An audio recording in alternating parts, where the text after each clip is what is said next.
Crucifixion was something that was very familiar to a Roman soldier. I want to focus on that word familiar, and I've already touched on it. My fear in the 21st century church culture is that we have become all too familiar with the things of God. Dare I say that there may be those of us who have grown up in church and we have sung the songs. We know, we could sing about the old rugged cross, and it's just stored up here like we're singing karaoke, and there's nothing coming from our heart. We sing and talk about the grace of Jesus Christ, and yet we don't allow it to move us anymore. We take it for granted.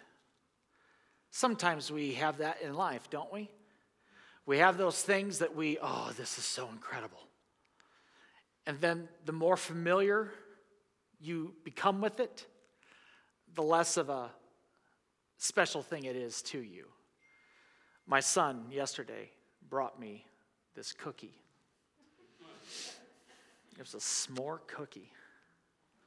When I get to heaven, that cookie will be in my mansion. In fact, dozens of them will be in my mansion. It was incredible. I thought, I need one of these every single day is what I need. And of course, my doctor would be thrilled.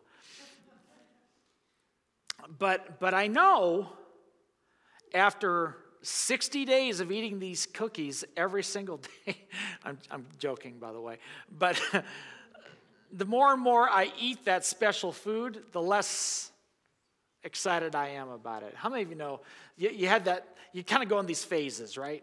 Ooh, we're going to eat at that restaurant all the time. And then after a while, it's like, meh. Now, on a much broader scale, the things of God. We get excited about it, but then it kind of wanes a little bit. Let me make this statement for you. Familiarity doesn't always bring intimacy. Sometimes it can bring indifference. Read that again closely. Familiarity does not always bring intimacy. Sometimes it could bring indifference. And when it comes to our relationship with God, when it comes to looking towards the cross of Jesus Christ, dare I say that we become pretty excited about it when we give our lives to Jesus Christ, because some of us know what God has saved us from. But then others of us, we've been raised in this for so long that the personal part of it begins to wane. And it's nothing more than a story in the spring and a song that we sing on Sunday. Jesus put it this way when he was quoting a letter to the church in Ephesus in the book of Revelation.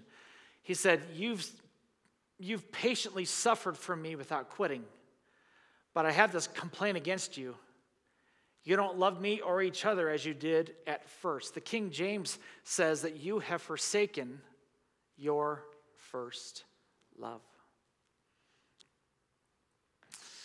Could it be that we could actually do a lot of churchy things, like suffered patiently for the Lord without quitting, like this verse says, and still lose our first love for the things that really matter? According to Jesus, we can.